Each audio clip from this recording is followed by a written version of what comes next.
Welcome back, everyone. We've spent a lot of time talking about the physical cables that tie our networks together, but today we are cutting the cords. We are diving into CompTIA A+ Core 1 Objective 2.2, Mastering the Wireless Spectrum. We are going to become architects of the invisible web, mastering everything from massive Wi-Fi networks down to the micro transmissions happening right in the palm of your hand. Modern IT completely relies on the mastery of unseen radio frequencies. When you walk into a building, there are layers of invisible infrastructure all around you. We can break these down into three distinct tiers. The macro, which is your long-range wireless network like building-wide Wi-Fi, the micro, which handles short-range Bluetooth links right at a user's desk, and the nano, which uses near-field communication for instant touch-based data transfers. Let's map out that spectrum scale. On the macro level, we have our wireless local area networks, or WLANs. These cover hundreds of feet, bathing entire offices in connectivity. Zoom in to the micro level, and we find the Personal Area Network, or PAN. This covers tens of feet, connecting your wireless headset to your workstation. Finally, we zoom all the way down to the nano range. This is proximity tech, RFID and NFC, where coverage is measured in mere inches. Starting at the macro level, we have to talk about our radio frequencies. Think of the 2.4 gigahertz band as a crowded dirt road. It gives you unmatched distance and is fantastic at penetrating solid surfaces like concrete walls. But because it's been around forever, it is highly congested. Your data has to share space with older Wi-Fi networks, Bluetooth devices, and even microwave ovens. For the exam, remember, 2.4 gigahertz provides the best obstacle penetration, but suffers from the absolute highest interference. Next is the 5 gigahertz band. This is your multi-lane highway. It offers significantly faster speeds and many more individual channels to reduce congestion. The trade-off? A shorter physical reach. It bounces off walls rather than punching through them. Exam focus. Because 5 gigahertz shares frequencies with weather radar and satellite installations, your hardware uses dynamic frequency selection, or DFS, to automatically change lanes if it detects an incoming radar signal. Finally, we have the 6 gigahertz band introduced with Wi-Fi 6E. This is the high-speed bullet train of wireless networking. It provides exclusive ultra-fast lanes using massive 320 MHz wide channels. It is the least congested and most stable connection available, but it has the absolute shortest range. If you need peak performance in a dense room and speed is paramount, 6 gigahertz is your target. Even within those bands, we have to manage our lanes to avoid interference. In the US, the 2.4 gigahertz band permits channels 1 through 11, but here is the catch. The spacing between these channels is only 5 other meters, meaning they heavily overlap and bleed into each other, causing massive interference. For the A+ exam, lock this into your memory. Channels 1, 6, and 11 are the only 3 non-overlapping channels in the 2.4 gigahertz band. As an IT tech, you will live and die by 1, 6, and 11. Let's look at how the 802.11 standard evolved. Our early pioneers were 802.11a, which operated at 5 gigahertz, with speeds up to 54 Mbps. Then came 802.11b on the 2.4 gigahertz band, maxing out at 11 Mbps. And finally, 802.11g, which brought 54 Mbps speeds to the 2.4 gigahertz band. You won't see these often today, but you need to know where the foundation was laid. Things got serious with Wi-Fi 4, or 802.11. This brought the MIMO revolution: multiple input, multiple output.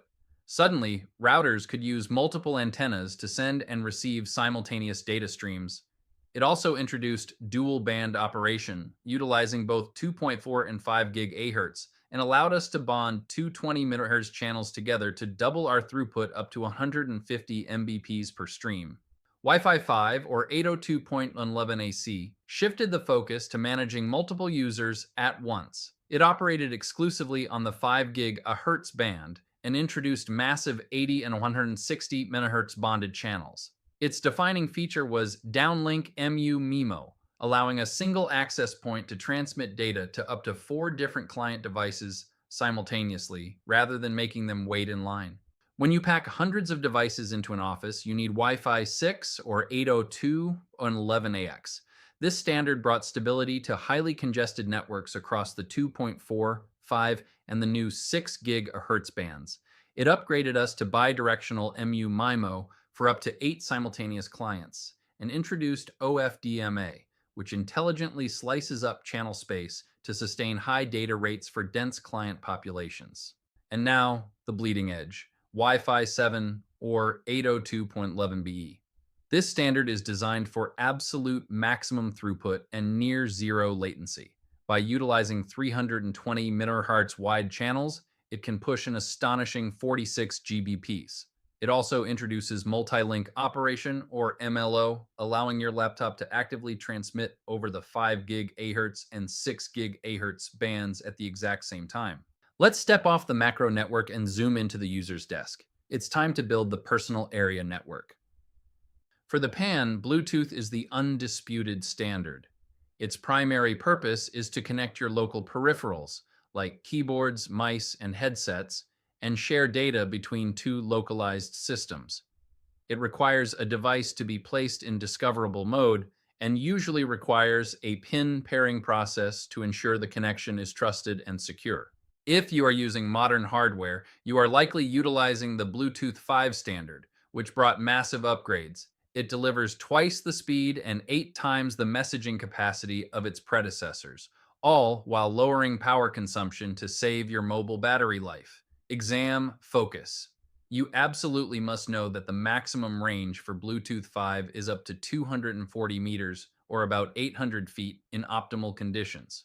Finally, we zoom all the way down to the nano level. These are our close encounter connections, where the physical distance between devices is measured in inches and millimeters. First is RFID, used heavily for tracking warehouse assets and securing physical door access. It works by having a reader scan a specially encoded tag. Passive tags are unpowered, like the security badge on your lanyard, and have a range of up to 25 meters. Active tags have their own power source for larger tracking needs, like pallet routing in a warehouse, pushing that range up to 100 meters. The final piece of the puzzle is NFC. Think of NFC as a peer-to-peer version of RFID, where your smartphone can act as both the reader and the tag. The speeds are very low, but it is highly secure because of its strict distance limitations. Exam focus, NFC requires extremely close proximity. Know the strict distance limit for the test. It operates at less than 10 centimeters, or about 4 inches. If you use tap to pay at the grocery store, you are utilizing NFC. To summarize, categorize these by range to conquer your configurations. For the building, we use WLANs via the 802.11 standards. For the desk, we use PANs via Bluetooth.